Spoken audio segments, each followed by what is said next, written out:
Go to financialsurvivalnetwork.com and sign up for your free weekly newsletter. You'll also get 3 free reports. The Financial Survival Network. It's all about what's next. This is Kerry Lutz. You are listening to the Financial Survival Network, and it's time for another Triple Lutz Report. This is episode 371. The date is November 20th, 2014. Hard to believe.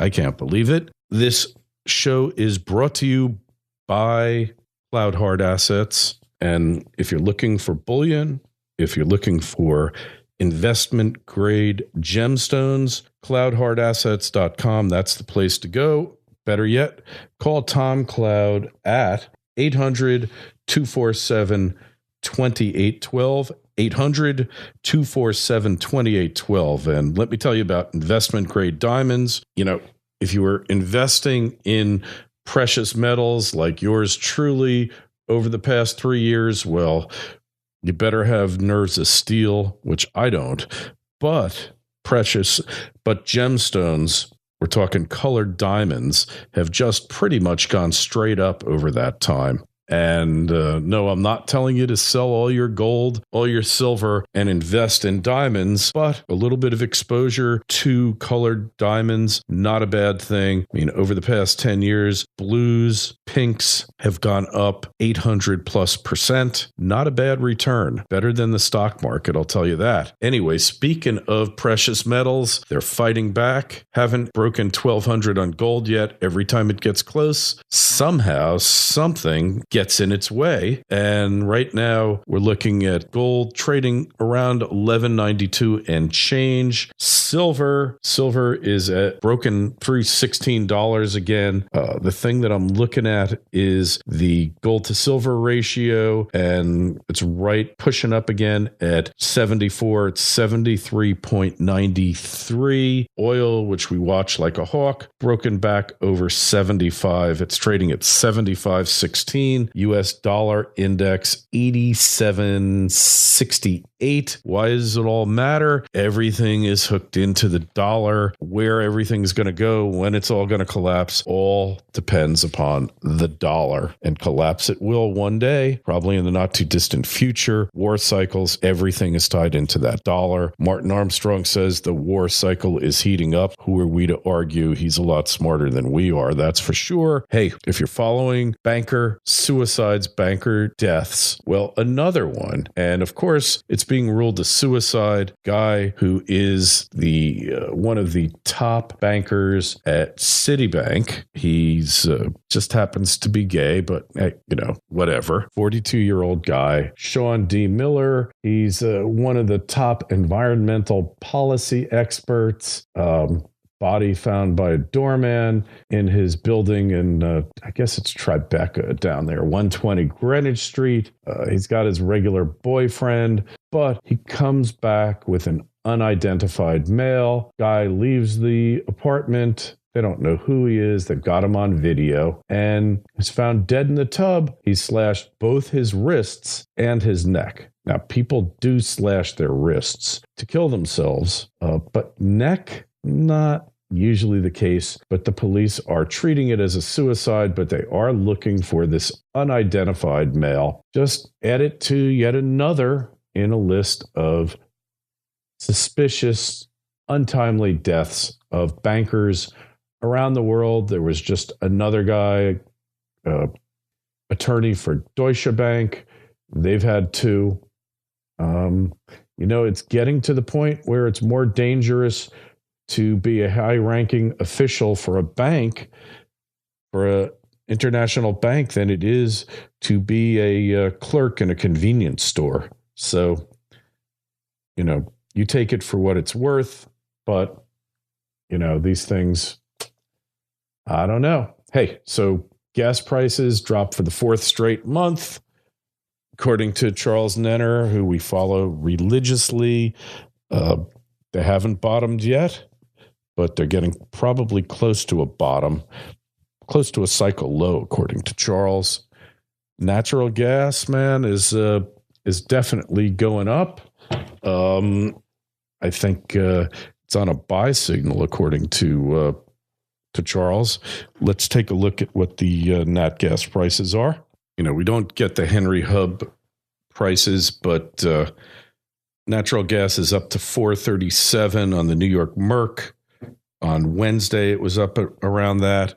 Probably going to go a bit higher. We're just starting the winter season. Hey, Buffalo, man. Buffalo is the worst place in the world to be in the winter. They got this thing called the lake effect. They got like 10 feet of snow on the ground. So forget it. I mean, you just don't want to be there. But getting back to nat gas, according to Nenner, it's going to go back down probably to $2 per million BTUs. The answer to that, the reason is really quite simple. Every time you drill an oil well, you know what comes out? Nat gas, whether you want it or not. And you got the Marcellus shale in PA and West Virginia, producers pretty much producing 2 billion cubic feet per day. And that was in 2010. Now they're producing 16 billion cubic feet per day. And I know there's environmental problems with fracking. It's not the fracking process that causes the environmental problem. It's companies cutting corners and dumping their water where they shouldn't. But there's plenty of systems in place to be sure that you filter the water and recycle it. It's really that simple. So demand is going up, though. More and more vehicles are using natural gas. And in the long run, and we're talking 10 to 20 years, nat gas prices probably will go up. So, but in the long run, we're all dead. Hey, Jack Welch, love him, hate him. But the one thing Jack Welch did that I really liked, you familiar with the 80-20 rule? Well, the 80-20 rule says 20% of your salespeople, your employees, are going to put out 80% of your productivity. If you're working for government, it's probably closer to 5 to 10% of your workers produce most of whatever is produced. So you got in New York City a failing school system. By any measure, it is a disgrace. Everyone in it should be ashamed to be associated with it. And then they come up with these charter schools, which escape from the bureaucracy, the union thugs, and they succeed beyond all reasonable expectation in producing a superior product. Comrade de Blasio is basically a lapdog, is the union's bitch, and he wants to shut him down. He gets major defeat from the governor and from the people of New York City. They just said, hey, de Blasio, you're an incompetent idiot. You're a boob. We want charter schools. He loses it. But for the people who are left, they're stuck with public schools. So Jack Welch, it's from Business Insider, went on an impassioned rant against the New York City Department of Education during an interview about the midterm elections. And he said, this election is about competence. It's truly about competence. And he went on to attack liberals in government. And, liberals in government, pure joke, because they don't know from competence. They know from ideology, and not that conservatives know either. They know from cronyism. But certain guys like Rudy Giuliani, who are real slave driving managers, the thing is this: liberals, as a rule, are not workaholics because they've never been in the private sector, like de Blasio, and like the current occupant of the White House have only had government jobs. Guy like Rudy, was a workaholic. The guy just worked 20 hours a day. He had a cot set up in the basement of City Hall. and he would take cat naps like Edison used to. And he just worked all the time. So who do you want running things for you? Workaholic? Now, Bloomberg, not so much a workaholic in his later days, but he did know how to run things, and he knew how to hire workaholics. So, and what he would do is he'd supplement their pay so that even though the city wasn't paying them enough to be workaholics, he would pay them more money. So he could hire workaholics to do the work that he didn't want to do. But this de Blasio is, I'll get into it more later, but he's a total nincompoop, incompetent moron. I don't know if I put it strongly enough, but basically, and, like Jack Welch was a workaholic, and there's good workaholics, there's bad workaholics, there's incompetent workaholics. But if you get a competent workaholic, you got a gift here. And, I'm not saying the rest of his life was so great and he's a role model. Forget that. Okay. So we'll talk more about this. But like the name of the chancellor is this gal, Carmen Farina. And we talked about it when she had this Sills woman running PS 106, I think it was. We talked extensively about it. She was a no-show. Everything was no school book. She was stealing money, reporting overtime falsely. And it took them months to get rid of this lady who should have been booted instantly. And then they'll just hire another moron to run it. So he singled out the city school chancellor for his criticism, and he cited a report indicating a number of superintendents recently appointed to their jobs came from underperforming schools. And the chancellor of the school system is named, like we said, Carmen Farina, and she appointed 15 superintendents, 7 from failing schools, 5 from disasters where 10% were passing tests.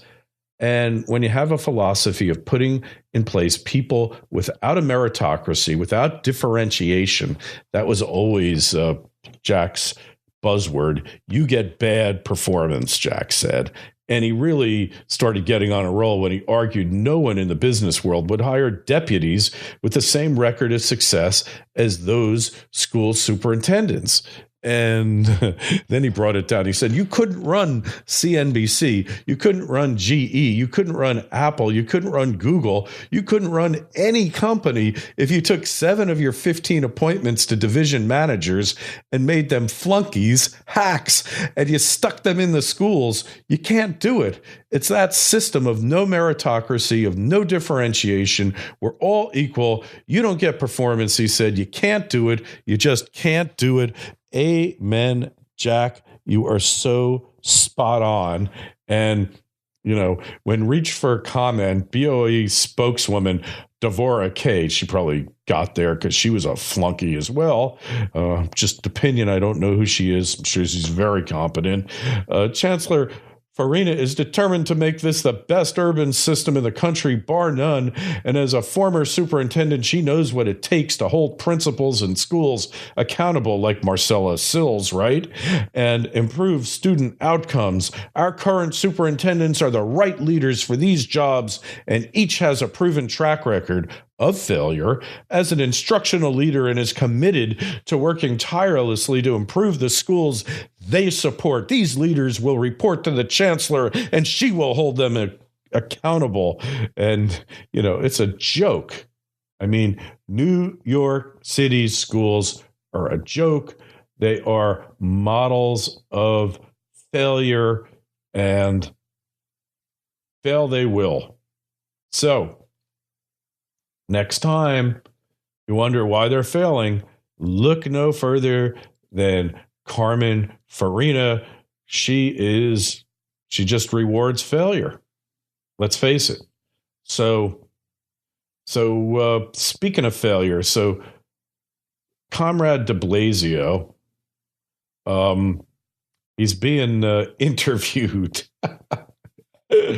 by the Politico, which is just a left-wing hack publication that every now and then puts out an article of some substance in spite of themselves, or maybe they have to do it to maintain some measure of credibility. And Mike Allen is doing a one-on-one, wide-ranging discussion with Comrade, who earlier blasted the press for reporting on the problems of City Hall aide Rachel Nordlinger and her family. And Nordlinger, is like her boyfriend's this guy who was convicted of killing somebody, and he has anti-cop rants in his Twitter feed. And I mean, he just is a horrible person. And, Nordlinger was an aide to the Reverend Al Sharpton, who is a racial healer who's out there doing his magic right now in Ferguson, trying to stir up riots once the thug who was shot by Darren Wilson, once Darren Wilson, the officer there, isn't indicted and all hell breaks loose, blah, blah, blah. I want to talk about that afterwards, too. So de Blasio's defending her. She had to step down she's on indefinite leave now because her son got arrested for trespassing, and the substantive mistakes she made were so minor in the scheme of things, parking tickets, etc. She was doing good work, de Blasio said during the forum in the nation's capital, arguing that the coverage was out of proportion to events. And, it's just like a joke. I mean, the guy can't take any responsibility for anything. She was only there because Sharpton told de Blasio to put her there. Allen asked the mayor how he dealt with the claims that he's too close to Sharpton, who is a race hustler, poverty pimp. He's caused deaths. He was there with Tawana Brawley with her allegations or false allegations that she was raped by a gang rape by a group of white men, which never happened. We know that. But, Sharpton's a joke. And, the Post, as they said, pointedly raised that same question in a front page headline that asked, who's the boss, after Sharpton rebuked Bill Bratton at a City Hall meeting on police community relations. And, de Blasio said it was good that we're thinking together, but de Blasio doesn't think. And de Blasio's made so many blunders here. And he said, I'm comfortable with the notion of turning to him, asking for advice. Maybe if you need advice on your hairstyle, on weight loss, on dating, on tax evasion, things like that, you turn to Sharpton.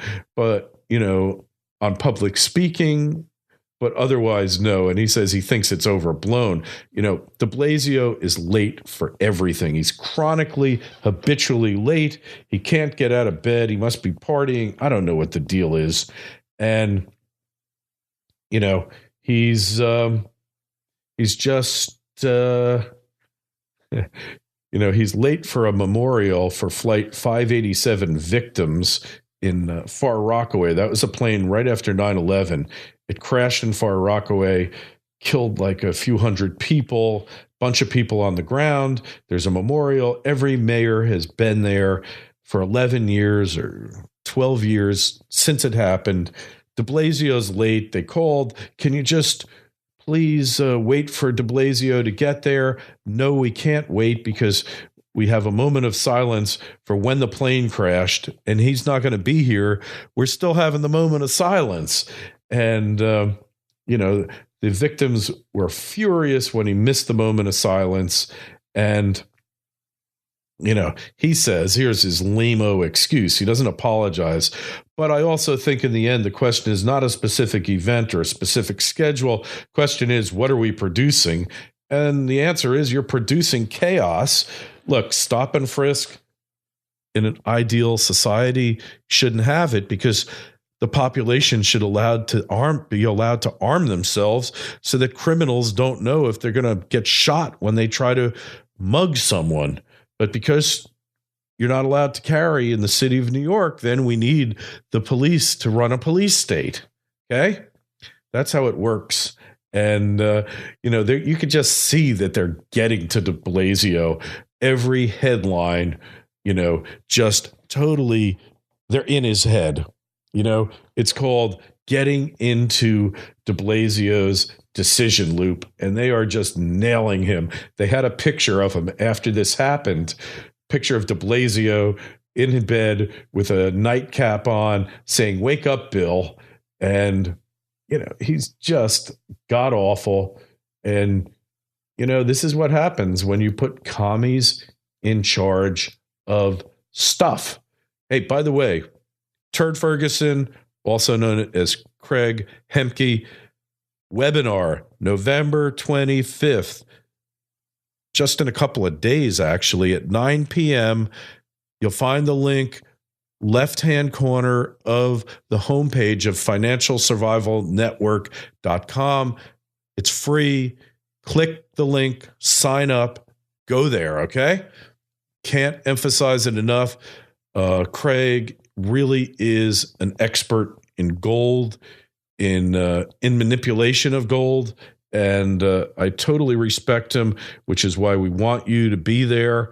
And, hey, can't beat the price, right? We got so much stuff right now. I did some great interviews yesterday with Gordon T. Long, Financial Repression for Dummies. All comes down to that.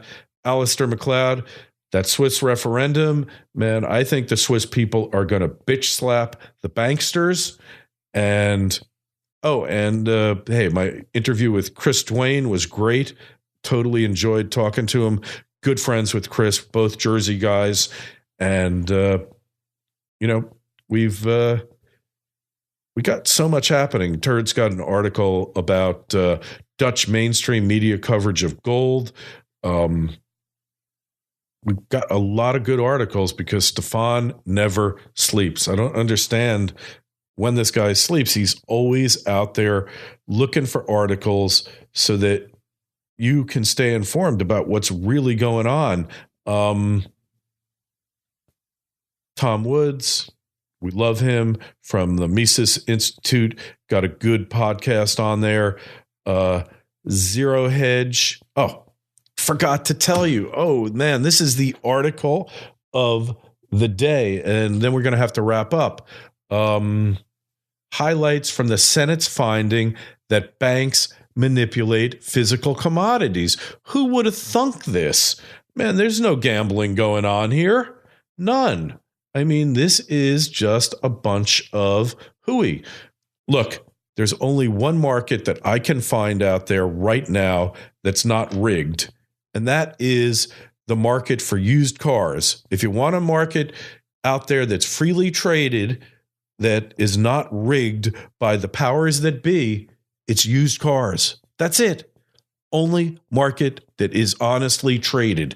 And I'm not saying that used car men are honest, but you don't like what they're selling? Go to another used car lot. Otherwise, every other market out there, public market, is fixed. It's rigged. By the way, please help support the show.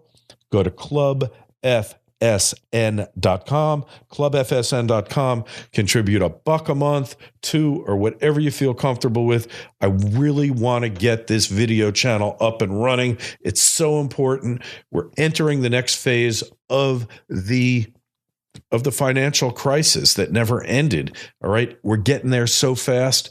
And if the Swiss really vote on this referendum and it's really fairly counted, that next phase is going to be here so fast you're not going to believe it. So we got premiums there for you. I owe a few of you guys a couple of pre-1965 dimes.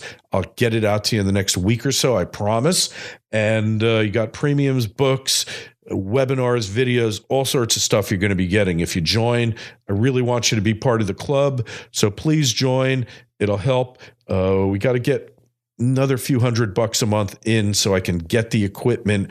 I need a really good quality cam. I want to get the heck out of my house as much as I love working from here because it's so darn convenient. I'm doing it for you. I'm not making a fortune off of this, I promise you, but it is so much fun.